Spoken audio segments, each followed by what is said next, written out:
Hey, welcome back. Thanks for joining me for part 4 of our discussion on accounting for leases.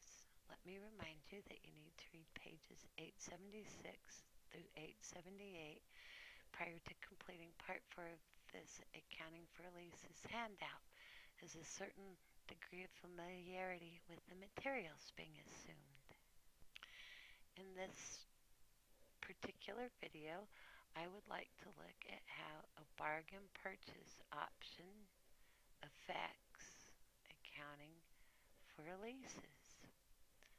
So, a bargain purchase option by definition is such a good deal that a reasonable man would exercise this option at the end of the lease. So let's use our same facts. I'll remind you, $15,000 piece of equipment, 10%, 3-year lease. But now let's add to our lease contract that title doesn't transfer at the end, but that the equipment can be purchased at the end for an additional $1,000 or given back. And if we're going to change that, it needs to have a longer life than the life of the lease. So let's say it's 6 years life, not 3. It's not a 6-year lease. It just has a 6-year useful life. Well, the first thing that happens is it's going to change the calculation of our payment. So calculation of the payment is going to be different.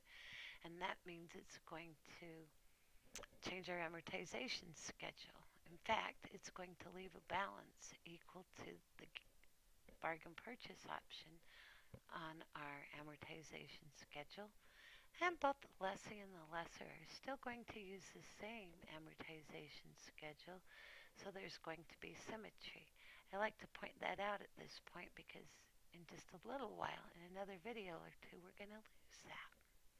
So first, let's look at how you calculate the payment.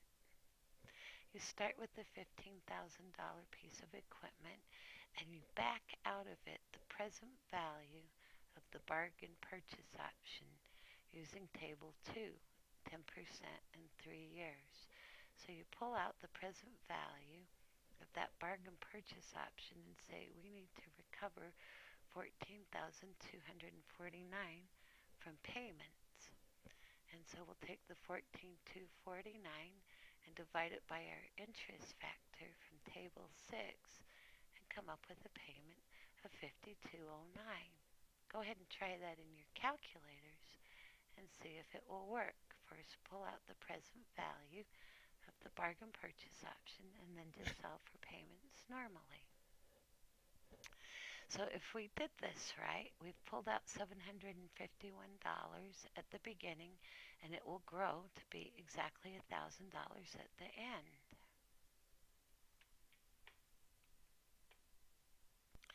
A picture of what that's going to look like on a cash flow line, and I always think they're good. We have a lease, and it's 3 years, 1 year, 2 years, and 3 years. We're going to pay $5,209 at the beginning of each year for 3 years. And then at the end of the lease's life, right here, we can decide if we want to exercise that bargain purchase option by giving them $1,000 or walk away from the lease and give it back, the equipment that is. Let's have you complete an amortization schedule starting with $15,000 and using a payment of $5,209 and see if there's $1,000 left at the end. Welcome back. How'd you do? Might be a little different than mine at the bottom because I chose in my amortization schedule to assume I exercise the bargain purchase option. So we make our first payment, $5,209. It goes totally to principal. Then you run out the amortization schedule. Another payment, interest on the balance, the difference going to principal, the new lease balance. Another payment, 10% interest, difference going to principal.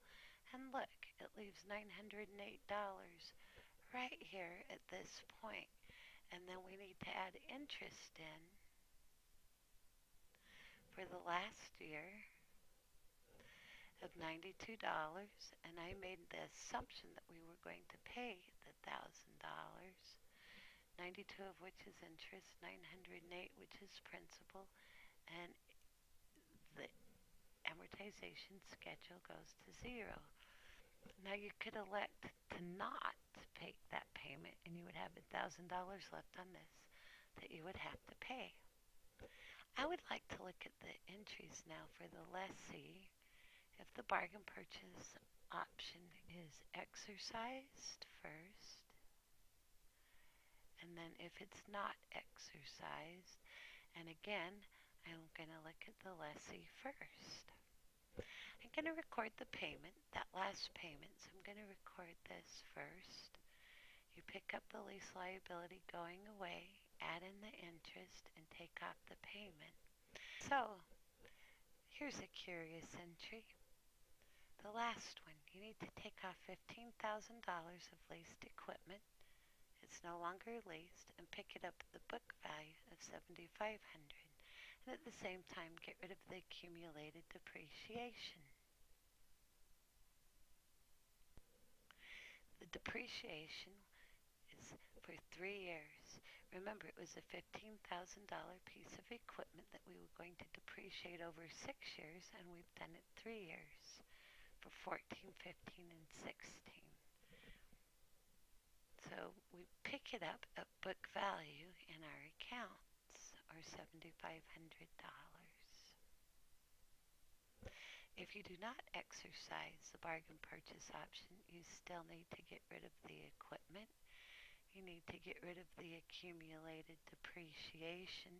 It's still $7,500 because you were assuming you were going to have it for 6 years. You assume that the bargain purchase option will be exercised.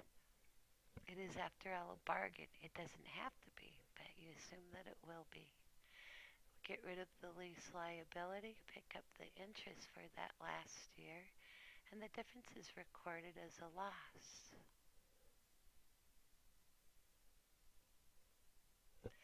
It's a big loss, but remember, it was a good bargain. You have to zero out the leased equipment, get rid of accumulated depreciation, make the last interest payment, clear out the lease liability, which would be $1,000, and then not exercise it, so a loss would be ensued. We use the same amortization schedule for the lessor. Let's look at their entries. Let's start with if it is exercised. The happy answer. You pick up the revenue of interest for the year, show the payment of principal, and collect your $1,000 cash, and it's over. There's nothing left for the lessor to do. It's just done. If it's not exercised, the lessor needs to get rid of the lease receivable, pick up the interest revenue, and then record the used inventory. I assumed that the value of the inventory at this point, its net realizable value, was equal to the $1,000 of the bargain purchase option. That might not necessarily be the case, and you could have to make an adjustment to that entry and pick up a loss or perhaps a gain if it were something else, but you would bring it in at its net realizable value. Thank you for joining me on this discussion of how a bargain purchase option works. I'm going to zip up to the top. Wow, that was too far. And say, I think the tricky thing to learn from this is that you need to pull out the bargain purchase option to calculate the payments. And this time chart helps you see that, and then realize that you'll have $1,000 left in this account at the end that you'll either need to pay off or give the equipment back for. In my example, I gave the equipment back. If you turned the payment to zero, you'd have $1,000 left in that account at the end. Thanks for joining me.